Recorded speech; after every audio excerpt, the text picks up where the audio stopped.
السلام عليكم متابعين قناة نانا شوبينغ أكادير، مرحبا بكم من جديد، فيديو جديد، جولة في مطبخي.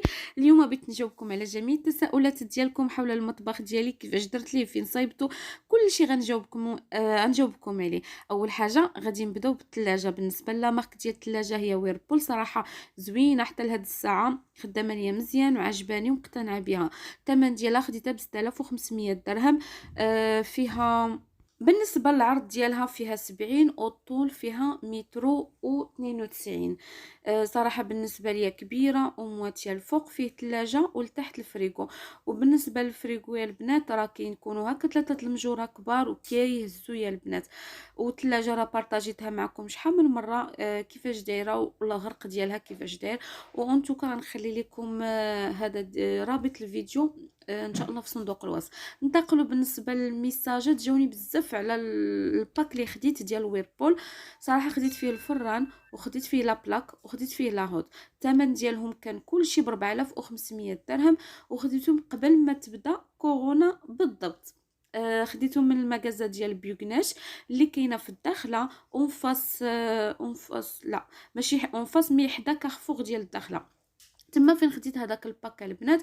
بالنسبه للدجاج كتكون فيه هكا الدجاجه على برا، وفيه الفونتيلاتور من الداخل. وبالنسبه للبروغرام ديالها كيكون بحال هكا يا البنات، وكطيبوا نتوما بالشكل اللي بغيتو.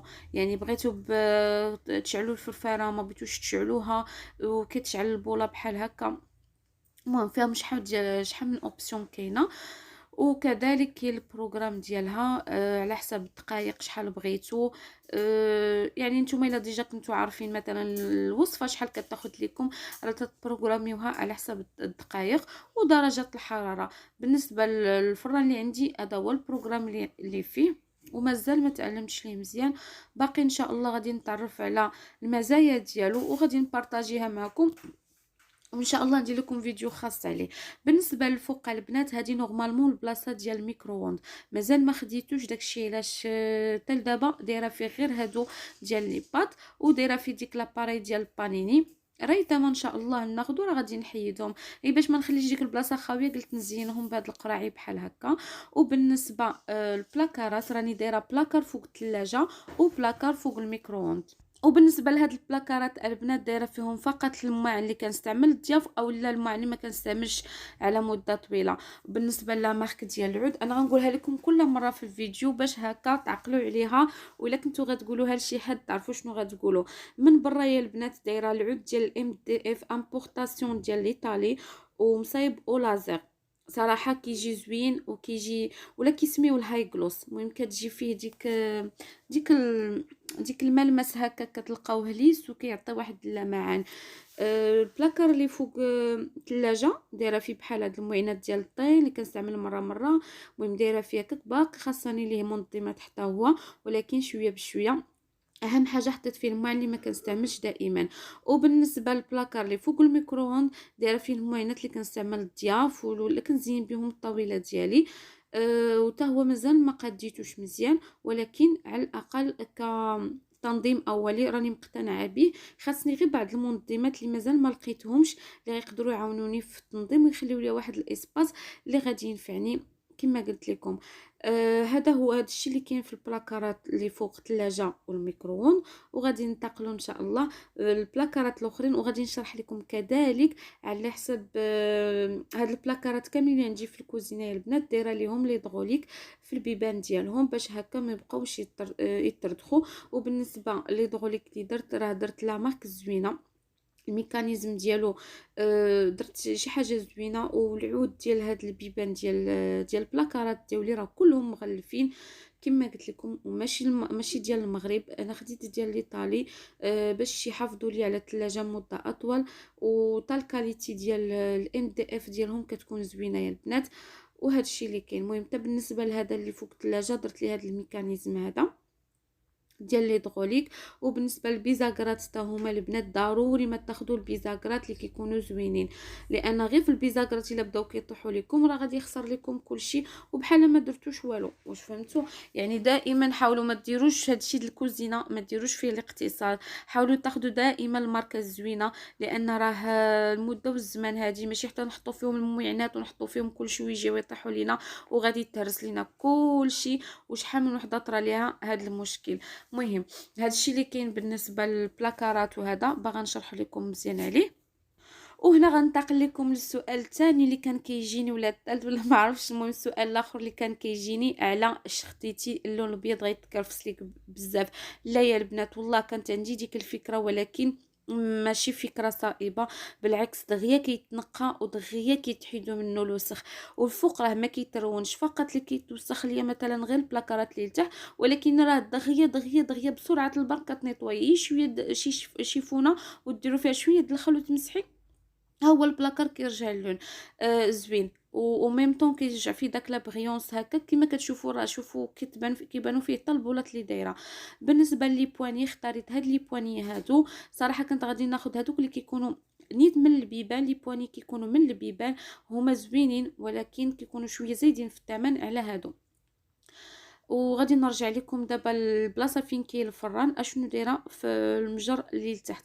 هذا بالنسبه ماشي المجر مي بلاكار اللي لتحت، هذا البنات دايره فيه غير منظمات اللي بور لانستون خدامه بهم. صراحه ما بدلتهمش، هاد المنظمات كانوا عندي من الدار ديال الكرا، ولكن نستعملوهم دابا حتى نكمل ان شاء الله المنظمات اللي باغيه. ما بغيتش ناخذ كل مره شكل، خاصني نكمل ناخذ فيهم واحد الستوك باش هكا يجيني داكشي منظم ومتول. بالنسبه لتحت ان شاء الله لتحت غادي ندير فيه خاص غير بالدقيق، والفوق غادي ندير فيه خاص بمواد غذائيه بحال هكا. المهم هادشي اللي كاين حتى دابا منظمه هكا ومقتنعه بالتنظيم ديالو. وان شاء الله ملي نكمل المنظمات غادي اكيد نبارطاجيه معكم باش حتى نتوما تستافدوا. وباغا ندير دي طاجير هكا اللي كيفرقوا ليا ما بين المنظم، ما بين القراي اللي كاينين في الاول والقراي اللي كاينين في الثاني كيكونوا طالعين شويه. اذا خاصني شويه ديال الغوشيرش وشويه شويه ديال الفليسات ان شاء الله تنكملهم راه غادي نبارطاجيهم معكم. وهنا البنات راه كنوري لكم بانه راه مغلف باش تبان لكم مزيان. كنوري لكم بانه راه مغلف. وبالنسبه للبيزاكرات اللي قلت لكم ها هما، لا مارك تكون زوينه يا البنات. دائما هاد الحاجه كنأكد عليها بان البيزاكرات يكونوا زوينين، لان راه حتى هما كيعاونوا في الجماليه ديال البلاكار. ماشي ديروا شي حاجه خايبه والبلاكار كيبان عوج مده وكيطيحوا، لا. واخا تاخذوهم شويه زايدين في الثمن، اهم حاجه ان الجوده ديالهم تكون زوينه. وبالنسبه لليديدات ديال البلاكارات راني اختاريت هاد لا مارك هادي. صراحه زويونين حتى هما وغزالين. المهم انا مقتنعه بهم. نرجع لكم البلاكار الفوقاني نحلو لكم ونوري لكم اشنو فيه. بالنسبه للبلاكار الفوقانيه البنات، انا من النهار الاول صايبته على اساس انه يكون منظم للكيسان، يعني درته على هذا الاساس كما كتشوفوا معايا. راه هو هز ليا مزيان الكيسان وهز ليا مزيان هذا. وفيه الغرقه البنات، الغرق ديال البلاكارات تقريبا هذا راه فيه 30. الفوقانيين فيهم الغرق ديالهم 30 والبلاكارات ديال تحت فيهم 70. وكما كتشوفوا منظمهم على حسب الاولويات ديالي. بالنسبه للبلاكار الاول ولا الطاجره الاولى درت فيهم غير الكيسان ديال الاتاي ديال العصير ديال القهوه ديال بحال هكا. المهم اي كيسان كنحتاجهم راه كنلقاوهم في الطاجره الاولى. الطاجره الثانيه دايره فيهم هاد الكيسان تاهما ديال القهوه ديال الماء. مهم منظمهم على حسب كما قلت لكم الاستعمالات ديالي. واهم نصيحه بغيت نعطيها لكم البنات، الا بغيتوا تحافظوا على البلاكارات ديالكم مده طويله خاصكم ضروري ضروري ومؤكد انكم تغلفوهم بهاد لي غولو هادو. صراحه راه كيحافظوا على البلاكارات بطريقه احسن. وكذلك بغيت نوريكم هاد البارتيه هادو اللي كيحافظوا حتى هما على الجماليه ديال البلاكارات. راه كيتباعوا في ايكيا، كيتباعوا فين ما مشيتو كيتباعوا البنات. بلاص دوك التقابيل اللي كيكونوا خاويين عوض ما يكونوا خاويين نتوما كتعمروا بهاد لي بوطون هادو. البلاكار الثاني حتى هو مقسم على 3 طاجيرات. كل طاجيره حاولت ندير فيها واحد النوع ولا واحد التشكيله من الاواني. بالنسبه الاول دايره فيه هذا السربيس اللي كيكون مع الطباصل ديالو جبيبنات وطباصل، هادو خديتهم من اسواق السلام بالنسبه للناس اللي غيقولوا لي فين خديتهم. وكذلك بغيت نوريكم واحد الديفو مع خرج ليا هنا بودره، ومع ذلك السيد اللي صايب الكوزينه راهو ما ديكالاش ليا البلاكارات، خلاهم المنظر الخارجي كيبان هو هذاك، فقط شويه ديال الفرق اللي كيكون في الداخل وما باينش. ومع ذلك مستغله حتى انا في الاواني. وبالنسبه لتحت راني دايره ليهم هكا، درت هنا غير الاواني اللي عندي في اللون الاسود، وكذلك مغلفاهم حتى هما هاد القلوعه هادو اللي صراحه كيكونوا زوينين البنات وكيحافظوا على البلاكارات كما قلت لكم. وهذا الرولو هذا كنت خديته ب 25 درهم، وقالت لي جوج بلاكارات، يعني هاد الطاجيره هاد البلاكار الاول والبلاكار الكيسان. المهم تنعاود ان شاء الله ناخذ فيهم باش نعاود نكمل البلاكارات الاخرين. ودابا غادي نهبط معكم لتحت ديال البلاكارات. بالنسبه للجليج اللي دايره هنا، هذا البنات خديته من عند سيغاما اكادير، صراحه الزليج زوين ديال 3 دي، وواحد الملمس ديالو غزال وسهل في النيطواياج البنات. اهم حاجه هو انه ما كيعذبنيش في النيطواياج، وتي سويت كدوزي عليه شويه. الا درتي كاع الخل مع الماء راه كيخليه هكا كيبري كما كتشوفوه معايا في لا فيديو. وكما كتشوفوا كما قلت لكم خديته في سيغام اكادير. اللي غيسولني فين جات سيغام اكادير، كاينه في الداخله اون فاس مع بيوغناش وكارفور. وبالنسبه لا مارك ديال هاد النقاصات ديال الضو، خديت لا مارك ديال سيمون، خديتهم من بريكوما. الثمن والله البنات ما عقلش، لان خدينا كونتيتي كثيره على حسب النقاصات اللي كاينين كلشي في الدار. ولكن الا ما خفت نكذب ما فايتينش 20 درهم، على حسب الا كانت وحده ولا ديال 3 ولا ديال جوج. وي ايوا هادشي اللي كاين. وغادي ننتقل لكم دابا بالنسبه للجرانيت اللي غادي نشرحه لكم. انا ما خديتش الرخام، خديت الجرانيت ولا مارك ديال هاد الجرانيت البنات نوار غالاكسي، كيقولوا لي جرانيت نوار غالاكسي. صراحه زوين وكيلمع، وخصوصا الا درتوه بالبرودوي اللي كنت ديجا بارطاجيتو معكم. كيبقى هكا كيلمع، راه غير مع الاضاءه دابا كثيره وداكشي ما كيبانش مزيان. غادي نحاول نشدو لكم في شي بوزيسيون اخر. الثمن ديالو تقريبا تقام عليا بشي ما بين 7000 ولا 8000 درهم. هادشي اللي علاش كنت عاقله راه البنات مده هادي، وانا الحاجه الوحيده اللي ما كنعقلش عليها هي لي بخي، ولكن كنحاول ما امكن انني نتفكر. بالنسبه لهاد الكوان البنات بغيت ندير فيه كوان كافي ومازال ما كملتهاش ان شاء الله. كل مره نشري شي حاجه وقلت علاش لا نبارطاجيش معكم تنقادهم. بالنسبه لا ماشين كنت بارطاجيتها معكم في الانستغرام، شحال وحده كتسولني عليها، خديتها حتى من نفس المحل ديال بيوغناش اللي كاين في الداخله وحدا كارفور. بالنسبه لهذا الطابلو هذا خديته عند كوان ماسه ديال الكوفي. وباقي كما قلت لكم غادي نقاد لي زاكسيسوار، وهذا باقي خاصني هذا الكوان نقادو مزيان. بالنسبه للبلاطو اللي دايره هنا، دايره البلاطو ديال اكسيون. دايره هاد لي بونبونيير هادو اللي خديتهم من عند مرجان. ودايره هنا هاد التويشي اللي كندير فيها لي ماكارون خديتها من عند كارفور. واحد الشميعه. وهاد البونبونيير هادي خديتها من اكسيون ديال اكسيون. وبالنسبه لهادو ديال اتاي والسكر واخا درت لكم مشتريات ديالي فيهم، ولكن بزاف الناس كيسولوني فين شفتهم، خديتهم عند مسا هما البنات. ودابا غنتقلوا البلاكارات ديال تحت نوريكم كيفاش منظماهم وكيفاش مستغله لي سباس فيهم.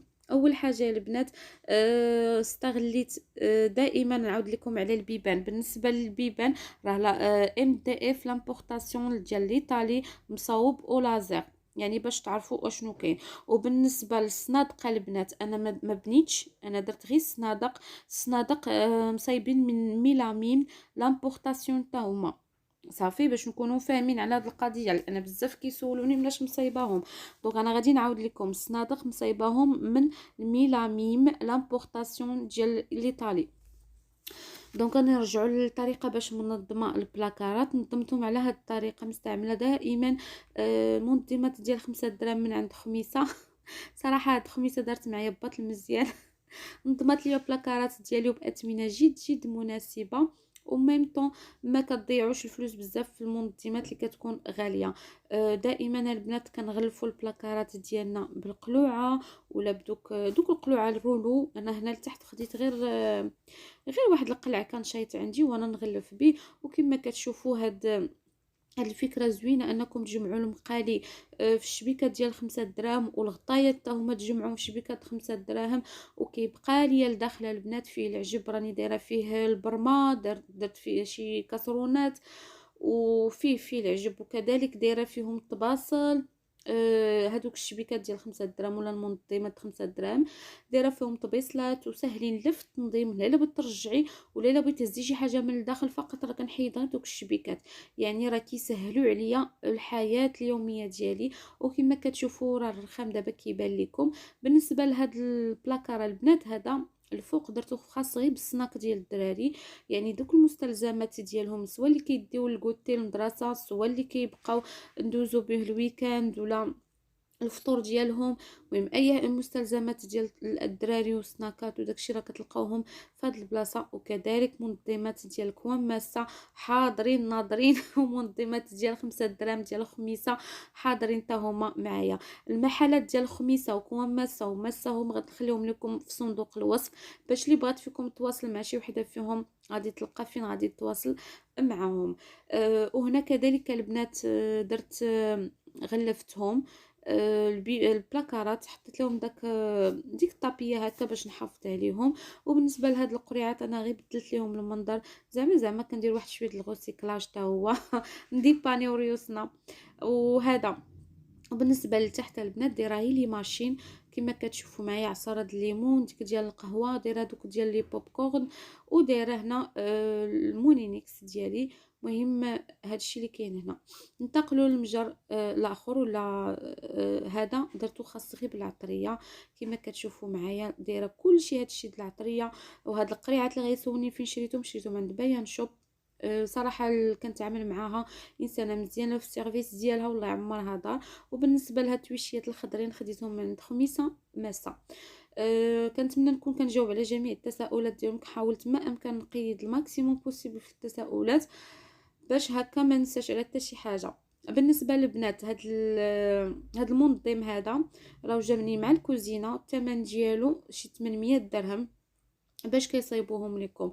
وكل ما زدتو في المنظمات كل ما كيكون لو بري طالع في الكوزينه. يعني انا هنا راه حاولت ما امكن نقص المنظمات. كنت صراحه باغا ندير شحال من حاجه ولكن كنشوف غادي وكنطلع في لو بري. قلت من احسن انني نصايب شي حاجه زوينه يعني في البلاكارات وهذا، وديك الساعات المنظمات كل مره نزيد فيهم. غادي ننتقلوا البنات لا بلاك. بالنسبه لابلاك البنات خديت لا مارك ديال ويربول كما كتشوفوا معايا. والعافيه حيت واحد السيده قالت لي ما وريتينيش العافيه كيفاش دايره. العافيه اللون ديالها البنات زرق ماشي حمراء. هذا هو الشكل ديالها. حاولت نزومي لكم باش هكا تستافدوا وتعرفوا اللون ديالها كيفاش كيكون. وكما قلت لكم لا مارك ديال ويلبول وزويونه، واللي عجبتني انها فيها لا سيكوريتي كما كتشوفوا امنه بالنسبه للوليدات. وخا يدوروا هاد البطونات هادو ديال الغاز راه ما كيبيرديش الغاز ابدا. واش كيتبيردا الغاز واخا نحلهم كاملين. حتى هذه باش نزيدها لكم كنزيدها لكم كمعلومه وصافي. وكذلك من كتسكت البوطه مثلا كتطفيها ولا شي حاجه راه هي كتعلمك بانها طفات، كدير واحد الصوت وكتعرفي بانها طفات. فوق لا بلاك البنات ما درت والو، مازال ما درت واحد الديكور كنت باغا نديرو مازال ما درتوش. ودايره لاهوت كذلك لا مارك ديال ويربول. ما كنستعملهاش بزاف حيت انا اصلا ماشي داك النوع اللي كيقلي بزاف. ومهم في لا ديكوراسيون ضروري ما نحطوها تكون حاضره.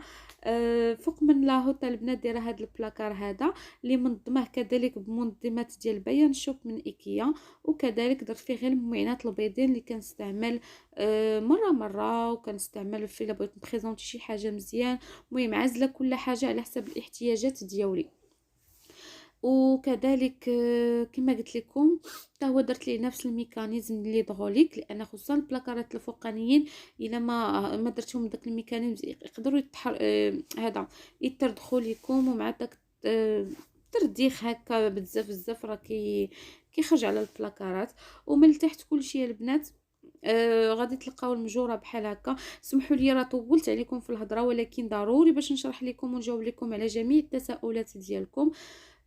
بالنسبه للمجوره البنات، درتهم بحال هكا. الاول دايره فيه المعالق وداكشي اللي كنستعمل يوميا، يعني الفراش، المعالق الصغار الكبار، الاواني، المواس، المهم الاستعمالات ديالي اليوميه. داكشي علاش درتو بحال هكا. ولا ما بغيتيش ديري لي هاد البارتيات اللي بالكغي، ممكن ما ديريهاش ونتيا تستعملي منظمات اخرين، مي انا فضلت هاد المنظم هذا. بالنسبه للبلاكارت او المجر الثاني، دايره فيه هاد المنظم هذا اللي جامعه فيه السربيتات بحال هكا. وكذلك دايره فيه العصاره ديال الزاج هذه ديال الليمون، درت فيه ديال البلاستيك، درت فيه ديال الفريت، درت فيه هذه اللي كنستعملها وقت ما بغيت نطيب شي حاجه عوض ما نحط المغرفه فوق الرخامه كنحطها فيها. دايره فيها هاد لي زالفابي اللي كنحتاجهم في واحد الطابلو، هادو اللي كنشد بهم شي حاجه اللي بغيت نتفكرها في الثلاجه. المهم منظماهم على حسب الاحتياجات ديالي. وهذا هو المنظم، هذا هو المجر الثالث. صراحه غارق وزوين، ولكن مازال ما قديتو كي بغيت. المهم ولكن حتى دابا راه منظم مزيان بالنسبه ليا، واخا يبان لكم نتوما ما منظمش، ولكن انا راه منظم ليا. هذا البنات جمعت فيه كلشي اللي عنده علاقه بالحلوه، ما عدا هاد المقله حيت كنستعملها يوميا، حطيتها هنا باش تكون قريبه ليا. ولكن كاع لي مول وكلشي داكشي اللي كنستعمل راني حطيته هنا. هادوك ديال اللي كنحطوا عليهم شي حاجه سخونه حتى هما. هادشي ديال الحلوه حطيته هنا، الطراب، الميزان، كما قلت لكم جميع انواع المولات اللي عندي راني جمعتهم هنا. وكذلك تخلصت من جميع الروينه اللي كانت عندي، لان لابد البنات باش يكون عندكم واحد التنظيم زوين في الدار خاصكم تخلصوا من الكركبه والمعن الزائده اللي ما كتستعملوش. بالنسبه لهنا البنات درت ماكينه الصابون اللي صراحه بيني وبينكم ما عجبانيش وما مقتنعش بها. هنا انا كتعجبني بلاصه ديال الصابون تكون بوحدها، وكنفكر ليها شي تخريجه. ان شاء الله الا سهل الله غادي ندير ليها شي تخريجه. بالنسبه لفوق الرخامه، هي الرخام غيبان لكم هنا مزيان البنات. خديت هاد لا بلونش هذه خديتها من عند بيان شوب، وصراحه زوينه هاد لا بلونش والله. لا في الديكور كتعطيكم واحد المنظر زوين، وكذلك كتعاونكم في باش كتحافظوا على الرخام ديالكم ولا الكرانيت. وهنا دايره هادو ديال القاع ديال زيت العود والزيت ليسيور هكا، ومزوقه بواحد شويه د البلونط. وهذا هو البلاكار اللي كيعجبني، ما عرفتش علاش مي هذا البلاكار كيحمقني. دايره فيه داكشي زعما زوين، داكشي متول. داكشي اللي زوين راه حطيته قدام، داكشي اللي ما هوش راني حطيته اللور. دايره فيهم البنات المنظمات ديال بيان شوب، ونفس المنظمات راه بانوا لي عند كوان ميسا ب 13 درهم فقط. هما كيكونوا ديال البلاستيك، هادو انا اللي خديت عند بيان شوب ديال الحديد، وهادو اللي كيكونوا سميتو ديال البلاستيك. وهنايا البنات راه زاج هنا، درتو زاج، مي داك الزاج المضبب ما كيبينش اشنو كاين في الداخل بالضبط. بلاكار الثاني ولا الطاجيره الثانيه، بلاكار اللي فوق منه دايره فيهم هادو كلشي الماعن البيضين. غتلقاو عندي بلوبار ديال الماعن هما البيضين، ما عرفت علاش كيعجبوني الماعن البيضين وكنلقى فيهم راحتي. عفوا. المهم هذا هو المنظر ديال البلاكار هكا من التحت للفوق، كيبان بحال هكا. ودابا غنتقل لاخر بلاكار، هو هذا اللي درته خاص بالشوفو، وكذلك حاولت ندير فيه منظمات لان صراحه تقال مويعنات. حاولت ندير فيه مويعنات زعما، لان الكيسان حاولت ندير بزاف غير الكيسان البنات، غير الكيسان اللي درت صافي. وننتقلوا الفوق، الفوق البلون طرافاي دايره فيها هاد لي بلونش هادو اللي كنستعملهم في التقديم ديال الماكله وهذا.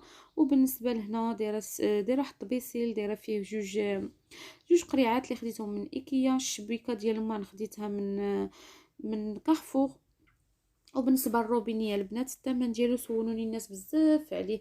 الروبينيه البنات الثمن ديالو 1200 درهم باش خديته، وكيختلف الثمن من بلاصه لبلاصه. يعني هاد الروبينيه راه لقيتوه في بريكوما، لقيتوه في مسيو بريكولاج، لقيتوه في لي ماغازان الاخرين بحال سيغام اكادير راه كاين فيها، لقيتوه في شحال من ماغازات في البلاصه فين ساكنين حنا في اكادير، كاينين في تاسيلا. يعني نتوما شوفوا البلاصه اللي غتمشيو ليها والثمن اللي مناسبكم جدا وتقدروا تستعملوه. هنا كنوري لكم بالنسبه للروبيني شنو هما الاستعمالات ديالو. كما كتشوفوا معايا في هذا كتحيديه من بلاصتو، فيه الماء على جوج طرق بحال الرشاشه وكذلك روبين عادي، الماء عادي بحال هكا. تا هو كتقدري تجهدي الماء وتنقصي الماء، كيدور فين ما بغيتي. تقدري تهزي هذاك الرشاشه وتخشيها في وسط البرمه الا ما كانش البرمه، تخشيها في الداخل. حيت هذا النوع ديال لافابو راه انا دايره اون كاستري، يعني ما كيبغيش تقول عليه بزاف. وهنا هو المنظر اللي كيعجبني كما كتشوفوا معايا منظمه. هاد التصيصه هادي ولا هاد البلاصه ما كانش عندي، ولكن انا اللي درتها. ورجعوا الفيديوهات القدام وغادي تعرفوا كيفاش صايبتها. بالنسبه لي ستور درتهم بهذه الطريقه، خديتهم عند اموبلومون ايطوال. حتى هي غادي نحاول ما امكن نخلي لكم المحل ديالها ولا فين كاينه في صندوق الوصف، ولا الفيديو اللي صورت عندها كلشي غتلقاوه في صندوق الوصف. وهنا الماكينه ديال العجينه حطيتها هنا لا مارك ديال دينوا. صراحه الله يعمرها دار هاد الماكينه، خدامه معايا دابا 4 سنين هذه باش خديتها، ولا 3 سنين باش خديتها. والثمن ديالها كنت خديتها ب 800 درهم صافي. وهذا هو حال الكوزينه عندي. وهاد البلاصه البنات دايره فيها حتى هي منظمات، ضروري من المنظمات.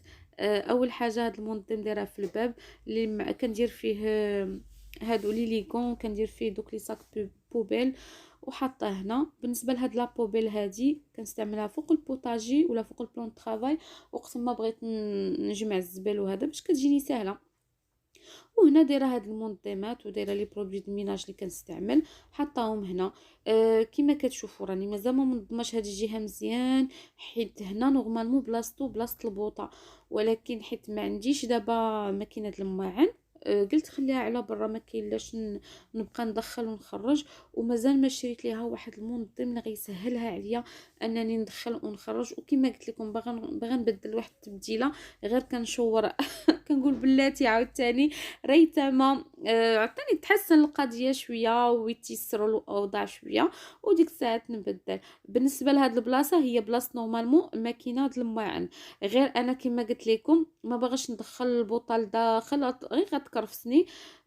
قلت خليها هنا حتى نقد واحد البارتيه بغيت نقولها لكم من بعد ان شاء الله تتشوفوها معايا في الفيديوهات الماجيه. وهذا هو الشكل النهائي ديال لا كويزين ديالتي. كنتمنى تعجبكم، وما تنساوش الا عجبتكم ديروا لي لايك وتخليو لي تعاليق، ونتلاقاو ان شاء الله في فيديو جديد.